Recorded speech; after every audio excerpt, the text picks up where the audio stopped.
Small stool? My legs will dangle too much. Sit in the jester's chair. The jester's chair? Yeah. That'll look kind of weird, right? It will. All right, let's see. Check. Grab that mic back there. Devin, yep. Check. There we go. All right. Tonight. Fun. Pleasure. If you could ask those people not to leave last. Where the hell are you going? Great. You can bring up the house lights just a little bit. We've enjoyed doing this we call it off the clock if you want to catch it, want to find it when you leave here. Check. And like I say, the whole premise is for you guys to kind of find out who these guys really are. So I ask the same questions every week. I'll start with Devin. First, just all we want to know is how did you grow up? Where did you grow up? How did you grow up? Mom, dad, brothers, sisters, that sort of thing. I grew up in Melbourne, Florida. Have you ever been over there, Space Coast area? Yep. And just single mom. Grew up kind of poor, and then became a teacher, so I'm still kind of poor. But and I don't know. There's not much to it, I guess. You have a college degree? I do. Flagler College in St. Augustine, 4-year degree. Oh, nice. Yeah. I would teach, assume so so. I have Teaching. to. Yeah. Yeah, you have to. Well, we didn't know what you taught. Right. Yeah, as far as that goes. And when you have brothers and sisters? I have 2 sisters, much younger than me. And what do they do? They are into theater. So they're just, one of them's still at FSU, graduating with a theater degree. Oh, great. Mm-hmm. That's my wife. Yep. And so is the other one's out? Is she working professionally? Yeah, she works at theater in Winter Haven. Yep. Oh. They're theater kids. Right. So, yeah. And then what did your mom do for a living raising you guys? She worked at Northrop Grumman building spy planes for quite some time. Yeah, Right. the J-Stars and all that stuff. Yeah. Okay. And so when you were growing up, Is it my turn yet? it will be in a second. Soon. I know it's hard for you, Carmen, when the attention's not on you. I know it's hard. When you were growing up, was there anybody in your global sphere of friends, family that you really were around that was in entertainment in any way, shape, or form? Not at all, no. But, I mean, you have family comedians, that laugh around the table and everything, but Right. nobody took it to the stage. I was the first one. Okay. And what was your move in the stand-up comedy? When I was young, I grew up on Rodney Dangerfield. So I used to just listen to Rodney all the time, and I just got really into Rodney Dangerfield and just wrote comedy and eventually decided to do stand-up. And when was that? About 8 years ago. 8 years ago. Mm-hmm. Okay. And now you were the middle act here, but Yeah. I know you do headline places too. Yeah, I headline all over, yep. And, you won't headline me, so And, here. So here I am middling again. Woo! Nice comeback. Nice comeback. Yeah. Nice. But all the better clubs still I got headline. The better. And nice. No. That went too far, Devin. That was sorry. This is why you're not a headliner. Yeah, Way too far on that joke. that was Gotcha, slip. gotcha. That was a slip. Okay. All right. Okay. Well, this will be our last time with Devin. Thanks. Appreciate it. He'll be at that good coconuts room over in Port Charlotte. Damn. But no. Thanks. And basically same questions to you, Carmen. Although you talked, I know, a lot about that in your show, which Right. is relatively new. Yes. Yes. You saw that, how the crowd reacted. Well, you're working. You grew up in Cleveland, as you said. Space right? Coast. I was on the Space Coast. Single mom. Single mom. Single mom. Single mom. I was a teacher. Was your mom a working mom? Yes. And my last name is Seabold, really. What'd your mom do for a living? My mom actually, look, we were, shit, I didn't even give you half of the shit on stage. And thank you for putting up with me tonight, by the way, because a lot of that material tonight, I told Les I was going to be doing this new material about my father getting shot and killed. How do you make that funny? Pretty funny. Was it funny enough? Really? Was it funny enough that my dad got murdered? Was it funny enough for you people? You can't give me the love now, huh? It was 77. Relax, everybody. No, but that exactly what happened. He got shot and killed I was 14. My parents had got divorced twice because they got remarried twice. And my father got shot by his own gun by his girlfriend. So we haven't even touched the material yet. I have not even gotten close to what I really want to say. Now, growing up, did there's you, more? There's well, more? No, no. I should just walk Do you the have fuck brothers off and right now. Do you have brothers and sisters? Yeah, I got 3 sisters. 3 sisters. Three And what- sisters that were all younger at that time. And what do they all do now? They're still younger. Yeah. And what do they do for a living now? Not much. You know, they. Smooch off. of One you? lives in two live in San Francisco. They're doing very well. We all graduated from college. That's one thing that my mother wanted to try to happen, that we all, even at that age, and we had no money, we went into the hole. My father left so much debt, and also my mother had to take guardianship of her own kids because he had no will. So it was a very tough situation. Then we did move to Iowa. Iowa was the most amazing place that I've ever been. It was the Mecca, and we had a beautiful house compared to where we lived in Cleveland. You know, we had a mansion, as far as I was concerned. It was beautiful. But my sisters all are. One's she works for University of California. The other one has a job with a car online business. I'm real close with them. And the other one's a realtor in Sarasota. Nice. Yeah. So, growing, of course, you in the we were talking about work. We were talking this last night. Working on a bit that's his life. That has tragic elements to it, but there's comedic elements to it. You've been wanting to do it. You felt like you were at a point as an artist where you could begin to approach it, because it's hard when you have material like that the audience doesn't know, is it okay to laugh? Do I want to empathize with this person? I did ask them previously, them coming in. I thought maybe they understood that. When we were outside, remember I talked to everybody? They thought they were going to get hurt. I thought this was a safe space to do it. This is the first group that's ever heard it. So, yeah, they're judging me now. Look at them. They're all like, this fucking guy. And you know, when you mentioned your dad and the tragedy and shot with his own gun by his girlfriend, right? And of course, you're alluding to Italian and Cleveland, and you're assuming in the audience, right, that this is all going to be a mob hit kind of thing, and it's not. It's not a mob hit. No, unfortunately. Because that would have been more dignified, a lot cooler, a lot more press. This was stupidity, absolute stupidity on my father's part, which I have no problem now making comedy out of it, because, you know, for years I thought it's untouchable.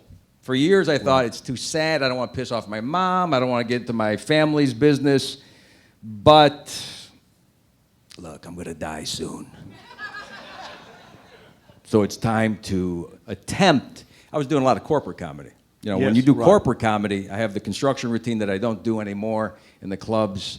It's basically a corporate routine to make money, because the clubs, I mean, they pay good, less. But clubs are I don't mind telling anybody, clubs are the lowest ebb of money, or the lowest paying. I think I unless owe money you're a celebrity. tonight. I really do. I owe some money back to Les. I think so. So you make more money that way. You raised a family. You have a wife that you've had for 25 years, 27 years.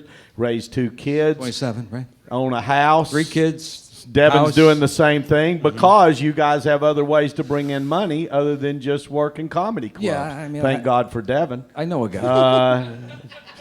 If you think headlining doesn't pay well, It doesn't pay. Les knows that too. I know. That's the reason I'm in the club business. That's why he owns a club. Exactly right. It's tough. So interesting. And what happened to the girlfriend? The truth? Yeah, is she in jail or like forever? No. Or? No. Look, he didn't actually. I should have rephrased this. He died at his girlfriend's house because he gave the girl a gun to protect herself. She was cheating on my father. My father tailed them one night, broke the doors down, the apartment doors, beat the shit out of this guy a little bit, not much, I guess, because he was able to get the gun, and I believe the girl shot him, but this guy's face was pretty mangled when I saw the pictures. which the police showed me 5 years later Wow. because I was pre-law at that time. Oh, that's a good reason to Now I'm show a you comedian. But, oh, by the way, my father was an attorney. You could have been Assistant Batman. prosecutor for the city of Cleveland in the 70s. He had a Kawasaki 500. Was a vegan for 6 months. Atkins for 6 more months. And karate, bicycles, guns. I think today he would have been considered like one of these, that. A renaissance. yeah, you know, someone who's on top of the culture. He would have been ecstatic to be alive in 2019. That's Right. that's what I think he missed out on. But he was so all over the board. I think he hated law. I think he hated, we had a pizza place, which is a whole nother thing. You know, there's a lot of material that I really have not delved on this stage with, but yeah. But you're going to keep plowing Keep away trying. at this. Yes. Keep trying with That's it. great. It's great. Until these people laugh. If we could have the same crowd for the whole week, Maybe we make this more this week, Except more this like lady a right seminar. here. Except this lady right here. I just don't think she needs any more schooling about the dick. She's done with that. We'll do the stand-up. This week you get the headline because apparently Carmen is going to do an interactive seminar the That's rest fine. of the week. I got another hour if you want to hang. That I got to flesh out. That's good. So that's super interesting. And now, where did you get into stand-up comedy and all of that? Where did that move in that I was at direction? the University of Iowa, and I was not a great student. I was trying to get something on my resume. So I saw an opportunity to be I was in charge of entertainment at the student union. So that meant I had a budget of about $3,000 in 1985. Had my own office. And then they said, you know, call around, get some comics. So we bought a lot of tequila, which we kept in the filing cabinet. I hired one agency out of Minneapolis. And the comics that came through included Tom Arnold and the guys that were at MTV back in the day, the Gruber Boys. And I can't remember these guys' names, but they were all relatively unknown comics working the college circuit, which back then still paid. You know, NACA pays. You have to be super clean, and I was the MC for the show. I had no interest in doing comedy. But, you know, how it goes. You start talking in front of these people, and you're going, shit, this is amazing. I got to do this. I don't care what it pays. Even if I got to wash Les's car, I'll do whatever the hell I got to do. So that's how I got started. Nice. Questions for you can bring up the house lights a little bit more. You have a question right here. I want to know how his son feels about the joke. The dick routine. I'm I gonna. want to say so people are listening. So she wants to know how Carmen's son feels about the routine he did about his son having a very, very tiny penis. Well, first of all, I'm paying for his college. If that helps at all. Anything that I saw in the house during my years is my material. And I've already taken a look before I started. It looks healthy. It looks fine enough. If this was still small and scraggly, you know, then I would say if it was like a Benjamin Button dick situation.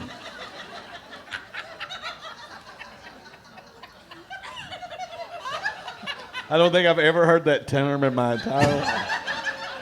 Ever? Then I probably wouldn't have done it. But he's my son, and he knows me. And I haven't touched the girls yet. Oh, thank God. My wife is the instigator, by the way, on all this shit, if you can believe it.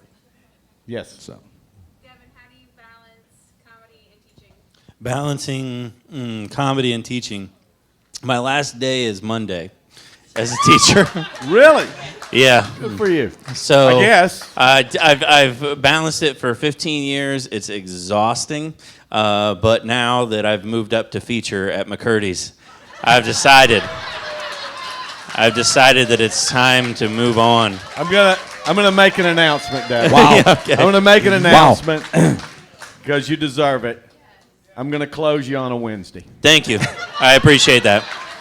I appreciate that. Closing you on a Wednesday. The Wednesday before I don't Thanksgiving. know. I don't know what Wednesday. Yes. I know, right? That's it. Are you open? Oh, 'Cause sure. I don't think it's booked. That's cool. Okay. I'm here. Okay, Yep. good. All right. That's But great. yeah, That's it's great. tough. Honestly, doing both is very difficult, especially walking the line of censorship. Because as a teacher, I can say stuff on stage, but in the classroom, you can't. And hoping that they don't hear it, and that parents aren't there to yell at me is. It's delicate, but I've done it for the past 8 years, and it's time to move on. Anything else? I might not be seeing somebody in the back. If you're raising a hand, just say, hey.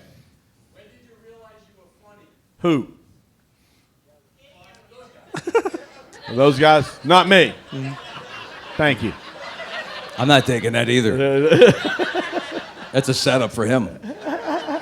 What? Do you have an answer for that? I don't know. I always had a desire to be funny when like I said, I was into Dangerfield and I memorized No Respect. So I would tell it to my friends that never heard No Respect and just act like it was my material, and they would laugh. And then I'd start to interject some of my own thoughts into it and some of my own punchlines and change up Rodney's material. And then they would laugh at that too. And I'd go, oh, so I can do this too, So it was kind of a neat little thing. Obviously when you started hosting, I'm sure you had those shows where you had a nice show with the students too, but there's a point too. And for me, I had a theater degree, so I got parts that were comedic roles, and so I knew I could make people laugh with somebody else's lines. Then I had to go, oh, can I write my own stuff?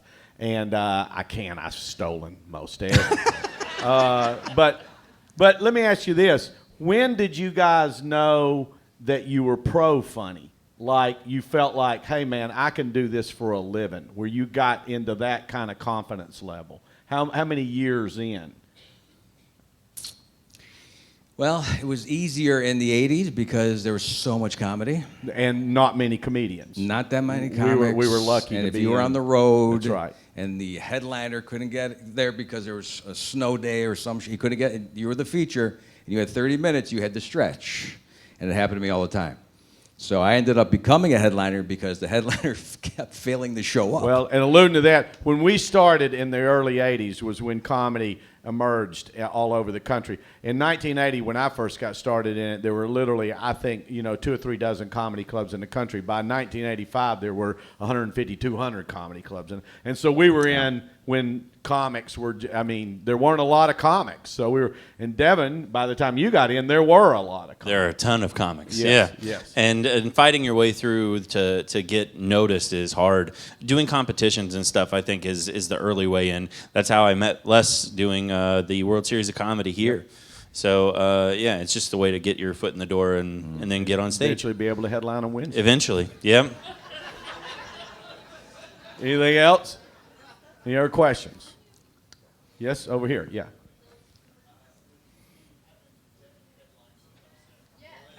When I told him I would headline him on a Wednesday, that's true. Thank you. It's Well, a step in the right direction. Here's the thing that happens. It pays the same as featuring on a Friday, by That's the right. way. That's exactly right. But But you're headline. No, what happens is that celebrity, when I book major celebrities, they only work the weekends. They only do Friday and Saturday.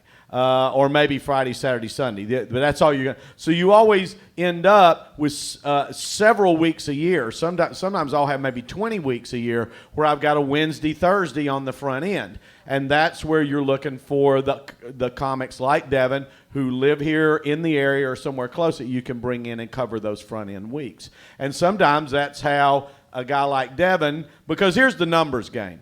For every headline slot I have, I've got 50 comedians could fill that slot, at least, and trying to. You know what I mean? And 20 of those weeks are covered by celebrities, at least 20. So that only leaves about 30 slots a year for headliners. So, it's a real numbers game, working yourself into that. But by being able to be around and this, that, and the other with a club, and they say, okay, I know a lot of the improvs and stuff, that's the way you get in, is you headline on the front end of the week, and then you do that a few times, and then it's like, hey, he's a good headliner, and then a week comes open, and you get it. There you go. That's kind of how it works. You just wade yourself in.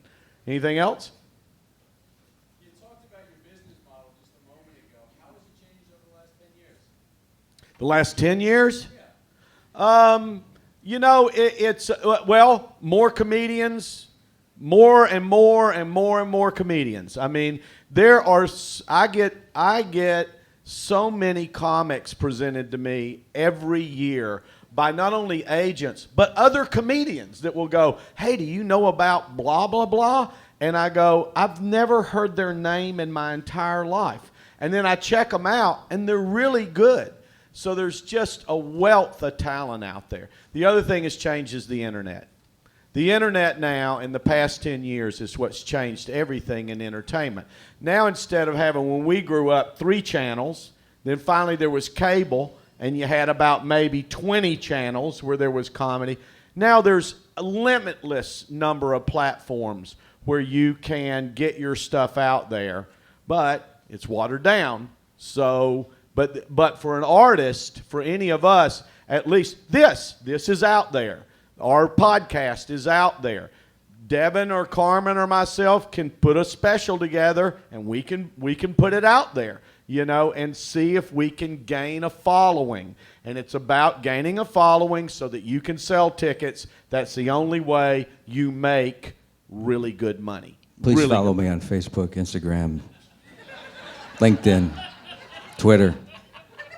I follow you on Snapchat because it goes away. I don't even have Snapchat. You follow me in the parking lot sometimes. It scares the shit out of me. Ladies and gentlemen, thanks a lot. Thanks, Thank you, Devin. everybody. Thanks, Carmen. Appreciate it. Yes. We thank you so much. All right. Somebody's going to win a laugh pack. That person is Deb and Jim Shop